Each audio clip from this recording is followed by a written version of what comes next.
نتأكد ازاي انك كتبت رغباتك صح؟ طب يعني ايه استنزاف رغبات؟ عايز اقول لكم ان شاء الله ان بكره السبت 24/8/2024 هو اخر يوم في كتابة رغبات تنسيق المرحلة التانية، والموقع هيقفل. فيديو النهاردة بإذن الله يا شباب الثانوية هنعرف منه كده ازاي تتأكد انك كتبت رغباتك صح وتقدر تعدل رغباتك ولا لأ، والمشاكل اللي بتقابلك اثناء فترة التسجيل. بداية كده لو انت اول مرة تتابعني متنساش تعمل لايك للفيديو ده واشتراك في القناة وفعل زر الجرس. انا زياد الحصري بقدم محتوى خاص بطلاب الثانوية العامة والكليات، بعرفك الفروقات ما بين الكليات، المميزات والعيوب بالتنسيق والرغبات وكل ما يتعلق بفترة الثانوية ان شاء الله لحد ما تدخل الجامعة. فاشترك في القناة ويلا بينا نشوف الفيديو بتاعنا النهاردة. في البداية كده عايز اقول لك واعرفك وافكرك لو ما سجلتش الحق سجل، لان خلاص ما عادش غير يوم واحد والموقع يقفل. عايز اقولك وافكرك برضه الناس اللي كتبت رغباتها انك بتكتب 75 رغبة. طيب اول حاجة هجاوب عليها هي يعني ايه استنزاف رغبات اصلا؟ ايه اللي ممكن يجيلك او تعمل ايه عشان ما يجيلكش استنزاف رغبات، ومعنى ايه اصلا؟ طيب فلنفترض ان انت علم علوم وجايب مجموع تقريبا حوالي 80%. طيب لو انت جايب 80% ما تروحش تكتب لي مثلا 25 كلية تمريض بالترتيب كده، 25 كلية تمريض على 5 كليات طب بيطري على 20 كلية حاسبات ومعلومات على 25 كلية علوم، ومستني في الآخر تجيلك واحدة منهم. لا كده هيجيلك استنزاف رغبات. يبقى معناها إيه؟ معناها استنزاف الرغبات إنك بتكتب كليات مجموعها أكبر من مجموعك. طيب انا هعرف منين اصلا الكليات دي اكبر من مجموعي ولا اقل؟ وانا هعرف منين الكلام ده كله؟ بكل بساطة انت بتشوف تنسيق السنة اللي فاتت وتزود عليه كده تقريبا في حدود 2 او 3%. لان التنسيق السنه دي هيزيد من 2 ل 3% في معظم الكليات. التنسيق السنه دي هيكون عالي، فانت بالتالي ما تكونش جايب 80%، فبديهي جدا انت مش هتجيب طب بيطري ولا هتدخل تمريض. فما تروحش تكتبهم لي في الرغبات وتقول لي اصل انا بسد خانه بيهم او بملى الرغبات عشان هم 75 رغبه. لا يا باشا، ده انت بتعمل ده غلط جدا جدا جدا.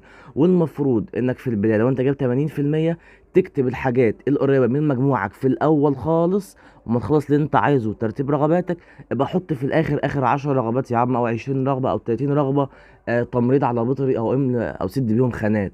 لكن ما تبداش تسد خانات من اول الرغبات وبكليات كمان اعلى من مجموعك. لا كده كده مش هتجيلك اصلا. فاهمين ازاي؟ فدي نقطة مهمة جدا، دي معناها استنزاف رغبات. وبرضه ان شاء الله معناها ايه؟ معناها ان انت يوم نتيجة التنسيق كل الناس هيجي لهم من تجارب كلية كذا، بس انت هيجيلك بقى في النتيجة ايه؟ عفوا لقد استنزفت رغباتك. يبقى انت كتبت حاجات مش مناسبة لمجموعك، الحاجات دي مش مناسبة لمجموعك خالص. فبالتالي يعني مثلا على سبيل المثال ما تروحش انت تكون جايب لي مثلا 67% مثلا كنت كطالب وليكن علم رياضة، وتروح تكتب مثلا كلية حاسبات وذكاء اصطناعي او حاسبات ومعلومات. طب هي كده كده هتجيلك؟ اكيد لا، يعني ان الحاجات دي ما بتاخدش مجموع قليل. فبالتالي اكتب رغباتك او الحاجات القريبة من مجموعك عشان ما يجيلكش استنزاف رغبات. ده المقصود هنا ان شاء الله باستنزاف الرغبات. طيب ناس كتير بتسال اسئله بتظهر قدامي. طيب السؤال بيقول هل الكليات اللي ظاهره قدامي دي في موقع التنسيق هل دي كلها بتناسب مجموعي؟ لا طبعا مش كلها بتناسب مجموعك. الظاهر قدامك ده او الكليات الموجوده قدامك دي هي كل كليات المرحله الثانيه المتاحه، طلاب المرحله الثانيه عموما. وزي ما قلت لك المثال اللي فات، ما تكونش انت جايب 68% او 70%، ما هو كده كده هيظهر لك بيطري اصلا. طب انت لو كتبتها هتجيلك من مش عايز اقول من 10 المستحيلات، من مليون من المستحيلات ان هي تجيلك اصلا.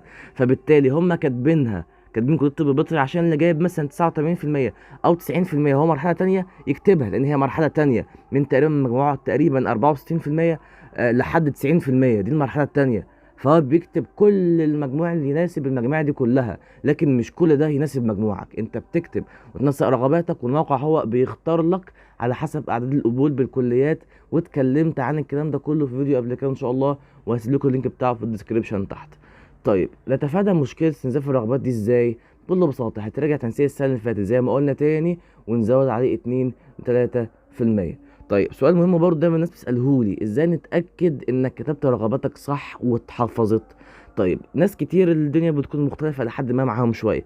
اولا ممكن لو انت وصلت لاخر حاجه ممكن تضغط على انهاء. في ناس مش عندها انهاء، مفيش مشكله، بتضغط على القائمه الرئيسيه، لو مش موجوده بتضغط طباعه، لو طباعه مش موجوده اي حاجه من دول بتتاكد. برضه عشان تتاكد بعد ما تقفل الموقع بتاعك بتسجل او بتخش تاني وبتدخل رقم جلوسك وكل التفاصيل اللي دخلتها في الاول، وهتلاقي الرغبات موجوده قدامك زي ما هي. انت كده تكون اتاكدت انك كاتب رغباتك واتحفظت من غير اي مشكله. السؤال برضو مهم جدا دايما بتسأله، يقول لك ممكن نسجل تنسيق الرغبات من على التليفون؟ مفيش مشكله، ممكن تليفون، ممكن من اللاب، ممكن من الكمبيوتر، بس اسهل حاجه لينا وليك هو طبعا اللاب او الكمبيوتر، لكن التليفون مفيش منه مشكله. طيب مش بيكون موجود قدامي خالص اي زرار مكتوب عليه طباعه؟ مفيش مشكله، مش موجود عندك طباعه، خدها سكرين شوت من موبايلك يا عم او من اللاب او من اي حاجه واطبعها هي سكرين شوت من غير اي مشكله خالص. موضوع بسيط مفيش فيه اي مشاكل خالص. بكده نكون اتكلمنا عن او عرفنا مفهوم استنزاف الرغبات، وعرفنا ازاي نتفادى المشكله دي لحد ان شاء الله نتيجه التنسيق ما تظهر. ان شاء الله يوم السبت 24 ده اليوم الاخير في كتابه رغبات المرحله الثانيه، وفي احتماليه ان شاء الله التسجيل هيتمد يوم او اتنين، ده الله اعلم، ان شاء الله هنعرفه بكره يوم السبت اذا كان اتمد يوم ولا مش هيتمد وهيقفل يوم السبت. ايا كان ان شاء الله النتيجة هتكون بعد غلق الموقع بيوم او يومين يعني تقريبا كده. ده كل ده توقعات، بس ان شاء الله بنسبة كبيرة الكلام ده هيتطبق باذن الله. كده نكون اتكلمنا باختصار شديد كده، عرفنا فيه الفروقات. ولو انت بتقابلك اي مشكله في تسجيل الرغبات فلازم تشوف الفيديو الاساسي الخاص بتسجيل الرغبات، شرحته شرح مفصل، وازاي تنسق رغباتك وتعمل ايه عشان ما يجيلكش استنزاف رغبات. بس كده ان شاء الله الفيديو اللي جاي نبدأ نتكلم عن نتيجة المرحلة التانية. لو انت عندك استفسار بخصوص اي حاجة ابعت لي على الانستجرام، برد على كل المسجات اللي بتجيلي. كان معكم اخوكم زياد الحصري، وشكرا ودمتم في امان وسلام.